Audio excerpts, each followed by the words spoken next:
मेरी शादी मेरी बहन के 35 साल के देवर से हो गई, जिसकी पहली बीवी मर चुकी थी। मैं 16 साल की थी। मेरे ब्रेस्ट बहुत छोटे छोटे थे। शादी की पहली रात शौहर मेरे करीब होने लगा और उसका हाथ मेरे जिस्म पर लगा तो वह गुस्से से पीछा हुआ। कहने लगा, तुम तो मर्द जैसी हो, तुम्हारे पास औरतों वाली खूबसूरती ही नहीं है, मैं तुम्हारे साथ नहीं रह सकता। फिर एक दिन मैं डॉक्टर के पास चली गई।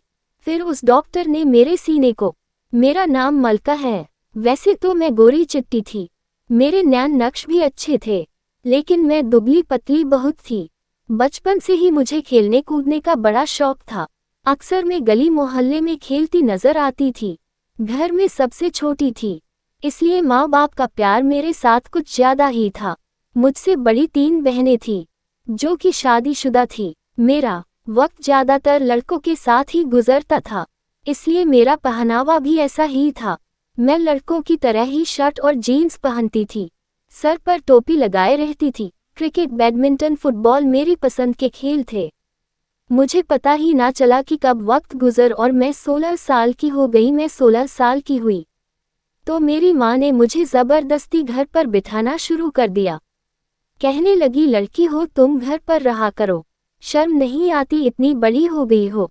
अभी तक मैं मोहल्ले के लड़कों के साथ खेलती थी। अपने आप को देखो, नंगे पाँव खेल खेल कर तुम्हारे पाँव कितने बड़े हो गए हैं। मुझे तो लगता है तुम्हार नाप की तो चप्पल भी मुझे मुश्किल से मिला करेगी। मर्दों की चप्पल लाकर देनी पड़ेगी तुम्हें। मैं शुरू से ही लापरवाह थी। माँ की बात एक कान से सुनकर दूसरे कान से उड़ा देती थी। माँ की डांट सुनने के बाद भी मेरा ध्यान बाहर खेले जाने वाली क्रिकेट मैच की तरफ था। मैंने माँ की मिन्नत की कि बस आखिरी बार खेलने दो, लेकिन वह नहीं मानी। मेरा बाहर जाना बिल्कुल बंद कर दिया गया था। बस अब मैं छत पर जाकर पतंग उड़ा लिया करती थी, या बराबर वाले जैद की छत पर जाकर उसके पास माँ की शिकायतें लगा लेती थी कि मुझे माँ ने घर में कैदी बनाकर रख दिया है। मेरा उठना बैठना चाल ढाल सब लड़कों जैसा था, तो वह मुझे मुस्कुरा कर देखकर कहता, कोई बात नहीं मलका, अब तुम बड़ी हो गई हो, अब घर पर रहा करो। जैद उल्टा मुझे ही समझाने लगता। अक्सर मैं उसी से उसकी टी शर्ट लेकर पहन लिया करती थी। बेशक मैं लड़कों के साथ खेल कूद कर बड़ी हुई थी, लेकिन मोहल्ले के लड़कों ने कभी मेरे साथ कोई गलत बात करने की कोशिश नहीं की थी, और इसकी वजह शायद जैद था, जो कि हर जगह मेरा मुहाफिज बनकर मेरे साथ रहता था। माँ के बहुत से काम भी कर दिया करता था, क्योंकि हमारा कोई भाई नहीं था। पापा परदेश में रहते थे, कई साल बाद ही आते थे। जैसे ही मैंने अपनी पढ़ाई पूरी की तो मेरी बहन की सास ने मेरा रिश्ता अपने बेटे के लिए मांग लिया। मैं 16 साल की थी जब मेरी बहन की सास ने अपने बेटे का रिश्ता मेरे लिए मांगा था, लेकिन जब मुझे मालूम हुआ तो मैंने साफ मना कर दिया कि मैं आपको छोड़कर दूसरे शहर नहीं जाऊंगी, और वह तो आप ही का देवर शादीशुदा है, मैं उससे शादी नहीं करूंगी। मुझे शादी नहीं करनी है, अपने पास ही रख लो, मुझे किसी से भी शादी नहीं करनी। माँ कहने लगी, तुम्हारी जो हरकतें हैं मैं तुम्हें अपने पास रखकर और जलील नहीं होना चाहती। अरे इतनी बड़ी हो गई हो और एक कप चाय बनाना नहीं आता, और वैसे भी वहाँ तुम्हारी बड़ी बहन है, वह तेरे सारे ऐब छुपा लेगी, और तुम तो जानती हो कि तुम्हारी बहन की सास कितनी अच्छी है, तुम दोनों बहनों को बहुत प्यार देगी। और यह मेरी माँ की सबसे बड़ी गलती थी। मैंने कहा, पर माँ सुहेल तो इतने बड़े लगते हैं मुझे, मैं नहीं करूँगी उनसे शादी वादी। मेरी माँ कहने लगी, बेटा वह ज़्यादा बड़े नहीं हैं, वह दिखने में बड़े लगते हैं। मैंने माँ की बात मान ली। मैं शादी के लिए तैयार हो गई। मेरे बहनोई और उनके भाई सुहेल दोनों की शादी एक साथ ही हुई थी, लेकिन मेरी आपी की देवरानी मार्केट गई हुई थी, वही उसे किसी गाड़ी ने टक्कर मार दी। उसका सर फट चुका था, उसकी मौत वहीं पर हो चुकी थी। मैं खुश तो नहीं थी, लेकिन आंटी मेरी ममा की बचपन की सहेली थी, इसलिए सुहेल जी के रिश्ते के लिए आंटी से मना ना कर पाए। फिर मेरी शादी की तरफ कोई ध्यान नहीं था। अभी तक मेरा दिमाग बस खेलकूद में ही लगा रहता था। शादी से 3 दिन पहले तक भी मैं छुप छुप कर बाहर निकल जाया करती थी। मेरी माँ मुझे ज़बरदस्ती घर में बंद कर देती, और कहती, इस लड़की को चैन नहीं है। अरे दुल्हन इस तरह शादी से पहले ही इधर उधर भागती फिरे तो उसके ऊपर रंग रूप नहीं चढ़ता। और ये 3 दिन मैंने बड़ी ही मुश्किल में अपने घर में बैठकर काटे थे। आसमान पर पतंगे उड़ती और कश्ती देखकर मैं छत की तरफ दौड़ लगाती थी ताकि हर कटने वाली पतंग में पकड़ लूं। खैर मेरी शादी का दिन आ गया। आज मेरी शादी है। दोपहर तक मेरी बारात आ चुकी थी। मेरी शादी हो गई थी और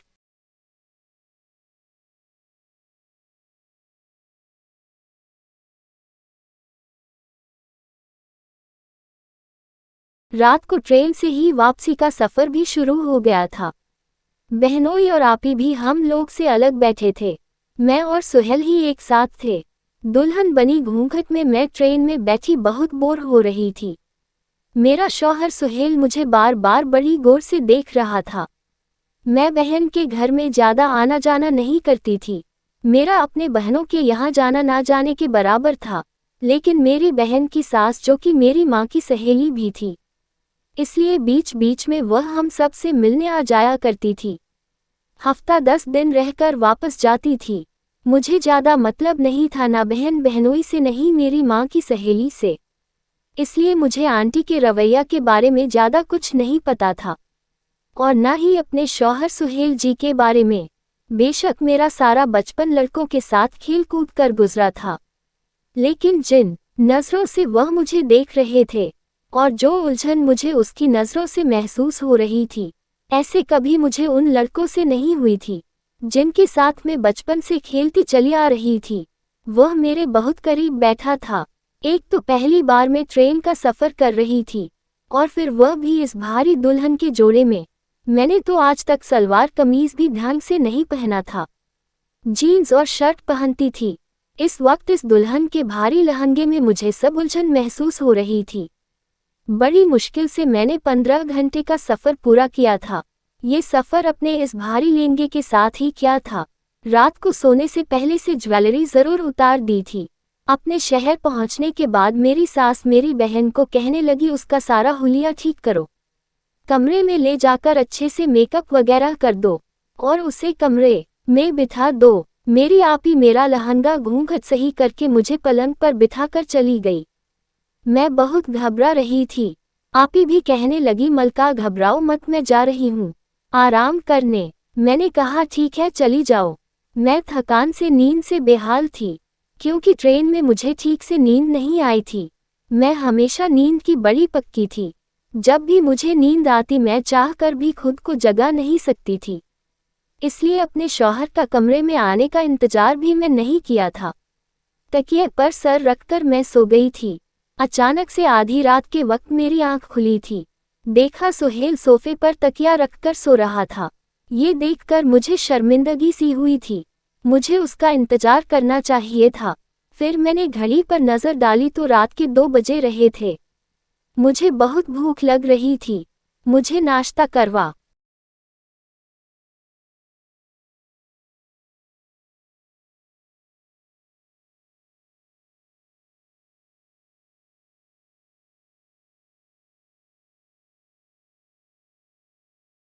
के ही मेरी बहन ने मुझे कमरे में बिठा दिया था और मैं कमरे में आते ही सो गई थी। मैं उठकर कमरे से बाहर जाना चाहती थी ताकि अपने खाने पीने का कोई जुगाड़ लगा सकूं, लेकिन जैसे ही मैंने पैर जमीन पर रखा तो न जाने नीचे क्या था कि मेरा पैर उससे टकरा गया और मैं गिरते गिरते बची थी। लेकिन मेरे मुंह से एक चीख निकल गई थी और मैं जल्द ही संभल भी गई थी। गिरने से तो बच गई थी, लेकिन चीख की आवाज सुनकर सुहेल की आंख जरूर खुल गई थी। सुहेल मुझे जागते देखकर मुस्कुराता हुआ मेरे पास आ गया। अपना तकिया भी बेड पर रखा। बेशक उनका मेरे घर आना जाना था, लेकिन मुझे कभी उनसे कोई मतलब न था।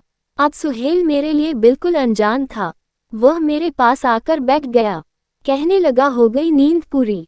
कितना जगाया मैंने तुम्हें, लेकिन तुम इतनी गहरी नींद में थी कि जागने का नाम ही नहीं ले रही थी। ... तुम तो घोड़े बेचकर ऐसे सो चुके थी कि उठने का नाम ही नहीं लिया। मैंने कहा आई एम सॉरी, शायद सफ़र की वजह से बहुत थक गई थी, इसलिए मुझे पता ही ना चला कि कब आंख लग गई थी। वह कहने लगा, हमने तुम्हें जगाने की कोशिश की थी, लेकिन नींद में ही तुमने साफ कह दिया कि मुझे सोने दो।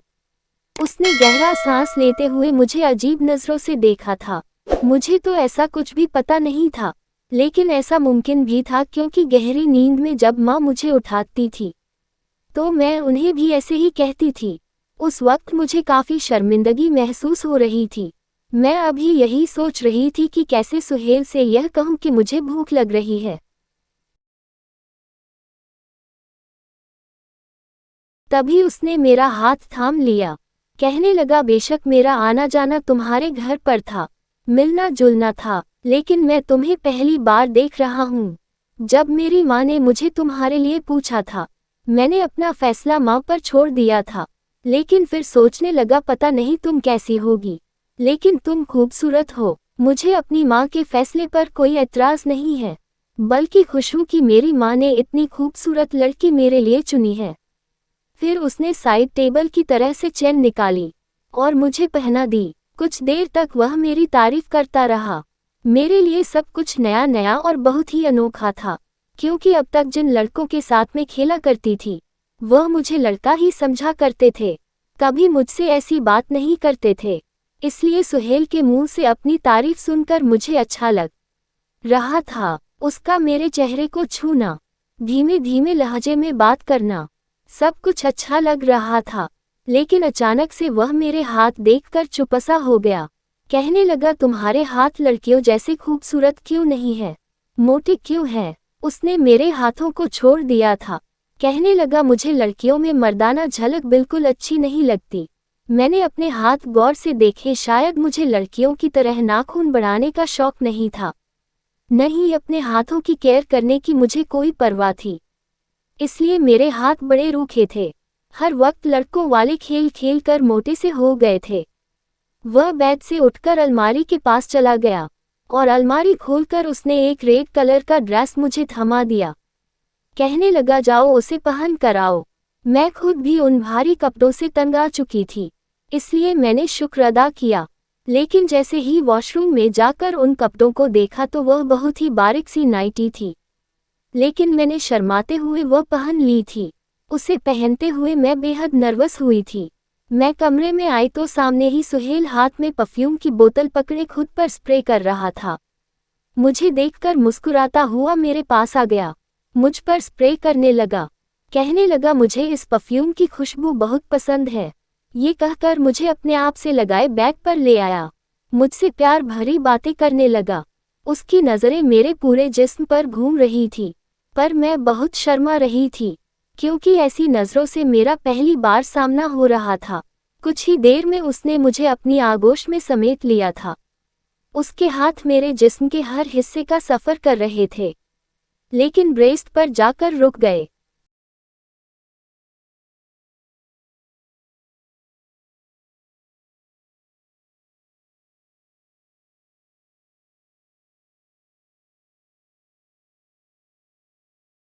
फिर अचानक ही वह मुझसे एकदम पीछे हटा था। उसके चेहरे के रंग एकदम से बदल गए थे। मैं समझ नहीं पा रही थी कि उसे क्या हुआ है। वह फौरन कमरे से बाहर निकल गया। मैं काफ़ी देर तक इंतजार करती रही, लेकिन वह वापस कमरे में नहीं आए थे। मुझे समझ नहीं आ रहा था कि आखिर उसे हुआ क्या था। पूरी रात कमरे में नहीं आए थे। सुबह मैंने अपने कपड़े बदल लिए कमरे से बाहर आ गई। मैंने देखा वह बाहर सोफे पर सो रहे थे। मुझे हैरत हुई थी कि वह कमरे के बजाय बाहर सोफे पर क्यों सो रहे थे। मैं जैसे ही उनके पास आई वह मुझे देखकर मुंह फेरने लगे, और फिर हर दिन यही सिलसिला शुरू हो गया था। मैं जितना उनके पास जाने की कोशिश करती वो मुझसे इतना दूर भागते थे, मुझे भी नहीं बताते थे। शादी के बाद उनकी कुछ बातों ने मेरी दुनिया बदल दी थी, लेकिन पता नहीं क्यों वो मुझसे कतराने लगे थे। एक दिन मेरी आपी मेरे पास आई और कहने लगी, मलका अपना और अम्मा जी का ख्याल रखना। मैंने कहा, आप कहाँ जा रही हो? तो आपी ने कहा, तेरे बहनोई को कंपनी की तरफ से कॉल आई थी, तो जाना होगा। मैंने बड़ी उदासी से उनको कहा, ठीक है। मेरे बहनोई दुबई में काम करते थे और आपी भी उन्हीं के साथ दुबई में रहती थी। छुट्टियों में यहाँ आया करती थी। काफ़ी दिन गुजर गए थे, लेकिन सुहेल का रवैया मुझसे नहीं बदला था। एक बार मैं तंग आकर उसके सामने खड़े हो गई। मैंने कहा, सुहेल आप मुझसे बात क्यों नहीं करते, क्यों मुझसे दूर दूर रहते हैं? तो वह कहने लगे, तुमने मेरे साथ अच्छा नहीं किया। मुझे पता होता कि तुम ऐसी हो तो मैं कभी भी तुमसे शादी नहीं करता। मैं उनकी बात का मतलब नहीं समझी थी। मैंने कहा, आखिर मैंने ऐसा क्या कर दिया है? वह कहने लगे, तुम्हारे अंदर तो लड़कियों जैसी कोई बात ही नहीं है। तुम तो मर्द जैसी दिखती हो। तुम्हारी चाल ढाल और जिस्म की बनावट तक मर्दों जैसी है। ये कहकर वह कमरे से बाहर निकल गया था। शायद मैं ट्राउज़र और शर्ट पहनती थी, इसलिए वह ऐसा कह रहे होंगे, क्योंकि मुझे शुरू से ही ढीले ढाले कपड़े पहनने की आदत थी। अब मैंने अपने दहेज के कपड़े निकाले और उन्हें पहनना शुरू कर दिया और अपनी सास के साथ मिलकर उसकी पसंद का खाना बनाना भी सीख लिया था। उसके सारे काम भी अपने हाथों से करने लगी थी। मैंने 2 महीने में ही खुद को एकदम बदल के रख दिया था कि शायद सुहेल का रवैया मुझसे ठीक हो जाए, लेकिन सुहेल तो किसी पत्थर की तरह बन चुका था। रोज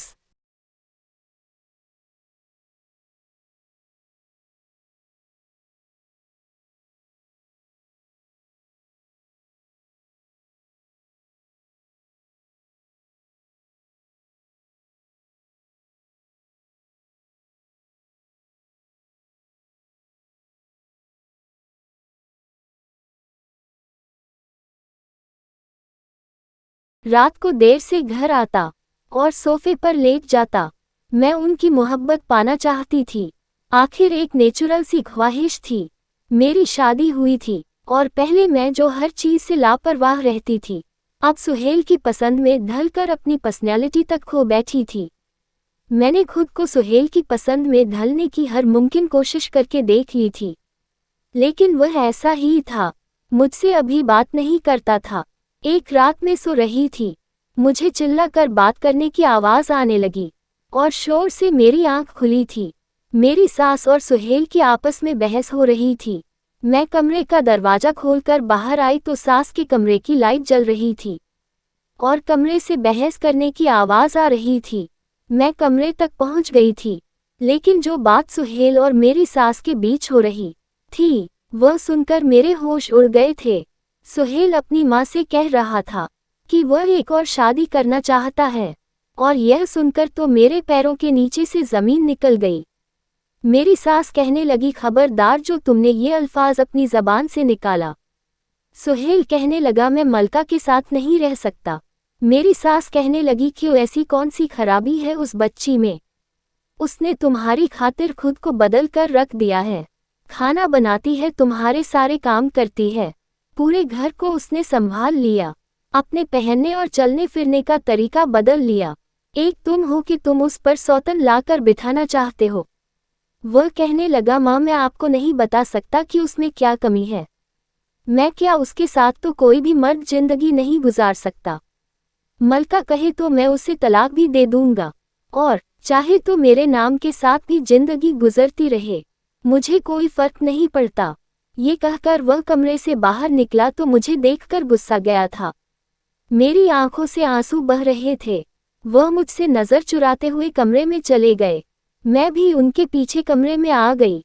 मैंने कहा, आज मुझे बता ही दो कि मुझ में क्या कमी है। कहने लगा कि तुम्हारे अंदर औरतों वाली खूबसूरती नहीं है। अच्छे सूट पहनने से तुम्हारे जिस्म की खूबसूरती बदल नहीं जाएगी। कभी अकेले में शीशे के सामने खड़े होकर देखना, बिल्कुल सपाट मर्दों जैसी हो। तुम्हारे पास आते हुए मुझे ऐसा महसूस होता है जैसे मैं किसी मर्द के पास जा रहा हूँ। मुझे तो तुमसे घिन आती है। तुम्हारे संग मुझे घुटन होती है। मैं तुम्हारे साथ नहीं रह सकता। मैं तो उसकी बातें सुनकर बेजान सी होकर बैठ गई थी। औरत की उससे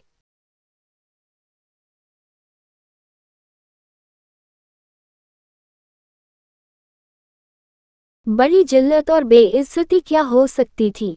जिन लफ्जों में सुहेल ने मेरी की थी, जो कमी उसने मुझे बताई थी, उसमें मेरा कोई बस नहीं था।